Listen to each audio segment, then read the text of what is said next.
اب جب آپ کو بازار میں بیچنے کے لیے لے کر گئے تو بازار میں جو لونڈیوں کو جو بیچا جاتا تھا نا، یا عورتوں کو جو بیچا جاتا تھا، الامان الحافظ، اللہ تعالیٰ بچائے، مسلمانوں کے بازار کے اندر مسلمان بیچتے تھے تو معلوم ہے کیسے؟ یہ کپڑے اتار دیا کرتے تھے، وہ سرے بازار جانوروں کی طرح عورت کو بیچا جاتا تھا اور لوگ دیکھتے تھے۔ حضرت رابعہ بصری رحمۃ اللہ علیہا کو جب بازار میں لے کر آئے بیچنے لگے تو اس نے کوشش کی کہ یہاں سے کپڑے کو کھینچے، آپ چیخ پڑی، رو پڑی، فرمانے لگی مت مجھے بے پردہ کرو، عورت بے پردہ اچھی نہیں ہوتی، تم مسلمان ہو، کیوں میرے کپڑوں کو یوں کھینچ کیوں رہے؟ بغداد کے بازار کے اندر یہ عظیم عورت جو ہے، اور واقعی اس نے بڑی دفعہ کوشش کی۔ اسی وقت مجمع کے اندر ایک آدمی تھا، بڑا امیر، بڑا لینڈ لارڈ تھا، نام اس کا حسن تھا، وہ کہیں بازار سے گزر رہا تھا۔ اس نے جب دیکھا کہ یہ کیا ہو رہا ہے، کہ یہاں جو بکنے کے لیے آتا ہے وہ تو بڑی کچھ بھی نہیں کرتا، تو یہ ایسا کیوں ہے؟ وہ جب آگے قریب بڑھا تو چہرہ دیکھ کر پہچان گیا۔ یہ حسن جانو کون تھا؟ یہ اصل میں ایک مرتبہ وہاں جب آپ چھوٹی تھیں یہ وہاں آیا تھا، یہ کسی کام کے سلسلے میں بصرہ سے گزر رہا تھا، تو اس کا جو دوست تھا حماد، وہ اس کا حاسد تھا، وہ اسے مروانا چاہتا تھا۔ اس نے کچھ آدمی بھیجے کہ جو ہی یہ اس صحرا کے قریب سے گزرنے لگے تو تم اس کو مار دینا۔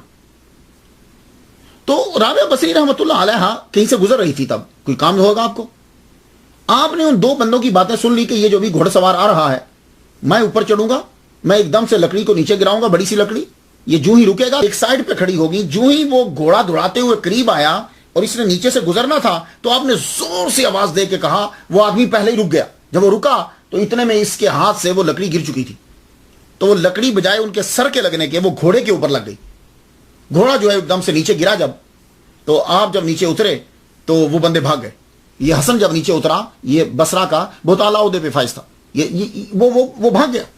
جب وہ بندے بھاگے تو اس کو معلوم ہوا کہ اس لڑکی کی وجہ سے میری جان بچ گئی، تو اس نے حضرت رابعہ بصری رحمۃ اللہ علیہا کو چند سکے دیے تھے،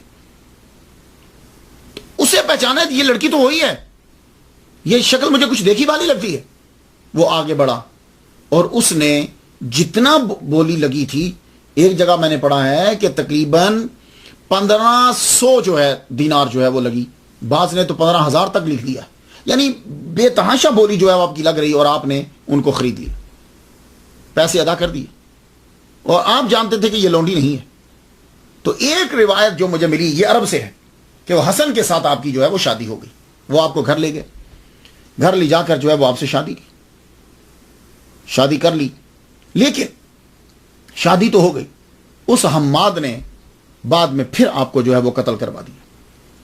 یہ جب قتل ہو گئے، ایک جو ہے وہ روایت یہ عرب کی سائڈ سے یہ روایت آتی ہے،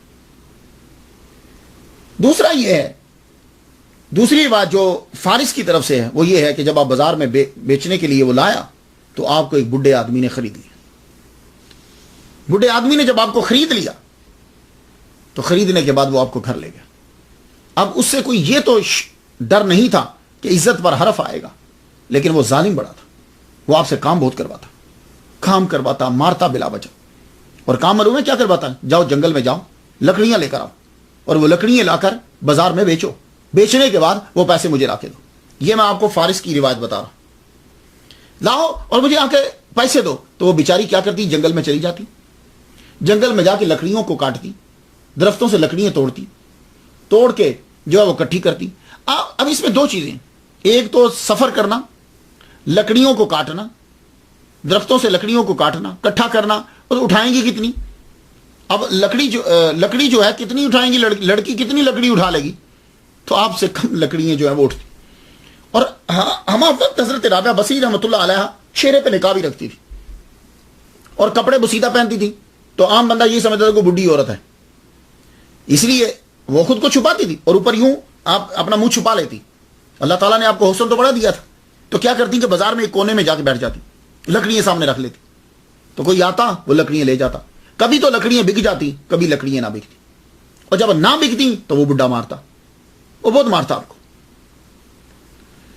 لیکن اس کے باوجود آپ رات کے وقت کھڑی ہو جاتی اور عبادت کرتی رہتی، اے اللہ میں کمزور ہوں، اے اللہ تو نے مجھے عورت بنایا اور مجھے کمزور بنایا مالک، میرا ایک اور بھی مالک ہے، وہ مجھ سے دن بھر کام لیتا ہے، میرے پاس یہ تھوڑا سا وقت جو بچتا ہے میں تھک چکی ہوتی ہوں، لیکن پھر بھی یا اللہ میں تیری عبادت کرتی ہوں۔ مالک اگر میرے پاس سارا وقت ہوتا میں ہما وقت تیری یاد میں اور تیرے ذکر میں مشغول رہتی، میں اور کوئی بھی کام نہ کرتی۔ اللہ اکبر، روتی رہتی اور دن کو پھر کام وہی جنگل میں نکل جاتی۔ اللہ تعالیٰ نے اس کے ہاں بھی آپ کی عزت کو محفوظ رکھا۔ یہ چیز یاد رکھیے، کیونکہ اکثر لوگ جو ہیں جن کے دماغ میں خرابی ہے وہ یہ سمجھتے ہیں کہ شاید جیسے ایک کنیز کا کنسپٹ ہوتا ہے نا، نہیں، میں نے بڑی کوشش کی ہر جگہ، کوئی عرب کی روایات بھی لے لیں یا آپ فارس کی روایات لے لیں، ہر پوائنٹ کے اوپر اللہ تعالیٰ نے رابعہ بصری رحمۃ اللہ علیہا کی عزت کو بچا کے رکھا، محفوظ رکھا۔ وہ کرامت دکھانی پڑی یا کسی اور وجہ سے، عزت اللہ تعالیٰ نے آپ کی محفوظ رکھی۔ اس لیے کوئی آدمی آپ کی عزت پہ حرف نہیں رکھ سکتا۔ اور بعد میں اللہ تعالیٰ نے جیسے حضرت یوسف علیہ السلام کو ثابت کر دیا کہ یہ صاف تھے، اسی طرح حضرت رابعہ بصری رحمۃ اللہ علیہا کا بھی کردار جو ہے وہ بالکل کلیئر کروایا دنیا کے سامنے۔ ایسے نہیں مشہور ہوئی، ایسے نہیں آج تک اولیاء کرام ان کا تذکرہ کرتے۔ اب جس بڈھے کے پاس رہ رہی، ایک دن آپ بیچاری تھکی ہوئی آئیں، اس نے آپ کو کہا کہ جاؤ جا کے کوئی وہ اندر سے مرتبان لے کر آؤ، اس میں مربع تھا۔ آپ مرتبان لے کر آئے، بھوکی تھی، بالکل جسم کمزور، اور لکڑیاں جو ہیں وہ کاٹ کر لائیں جنگل سے۔ پھر وہ ایک دم سے آپ کا پاؤں لڑکھڑایا، وہ مرتبان نیچے گر گیا، وہ مرتبان ٹوٹا، مربع جو ہے وہ نیچے پھیل گیا۔ اب اس بڈھے کو غصہ آ گیا، اس نے اٹھ کر وہ مارے تماچے، آپ کو بہت سخت مارا، اور یوں دھکے دیتا ہوا آپ کو آپ کے کمرے کی طرف جا کے بند کر دیا۔ اور اندر جب گیا تو اندر جا کے کیا کرتا ہے کہ وہ جتنے دیے جل رہے تھے وہ سب بند کر دیے، بجھا دیے۔ کہنے لگا ان دیوں میں تیل لگتا ہے اور تم پیسے لے کر نہیں آتی، اور میں یہ دیے تمہارے لیے جلاؤں کہ تم ساری رات نماز پڑھتی رہو۔ دیے بند کر دی، لیکن آپ نے اس اندھیرے میں بھی اللہ کی یاد کو بند نہیں کی، اللہ کی یاد کرتی رہی۔ ہم لوگ بندے ہو کر ہمارے پاس سب چیزیں ہیں، ہم نماز چھوڑ دیتے ہیں۔ وہ بیچاری دن کو لوگ اس کے اوپر ظلم کر رہے ہیں اور وہ پھر رات کو نوافل پڑھ رہی ہے، اور ہم آج اپنی تقریروں میں ان کا مذاق اڑاتے ہیں۔ اللہ اکبر جل شانہ۔ حضرت رابعہ بصری رحمۃ اللہ علیہا عبادت میں لگی ہیں، وہ بابے کو رات کو پیاس لگی، ایک دم سے ہڑبڑا کے اٹھا۔ جب وہ اٹھا تو ایک دم سے اسے روشنی نظر آئی، اسے غصہ چڑھا، میں تو دیے بند کر کے آیا تھا، لگتا ہے رابعہ نے دیے دوبارہ جلا لیے روشنی کے لیے۔ غصے سے اندر گیا، اندر جب جا کے دیکھتا ہے دیے سب بجھے ہوئے ہیں، لیکن کمرہ روشنی سے بھرا پڑا ہے، روشنی، نور ہی نور۔ وہ ایک دم آدمی گھٹنوں کے اوپر نیچے یوں گھٹنوں کے اوپر گرا۔ آپ جب نماز پڑھ چکی، نفل پڑھ چکی، سلام پھیرا، ہاتھ جوڑ کے کہنے لگا میری غلطی۔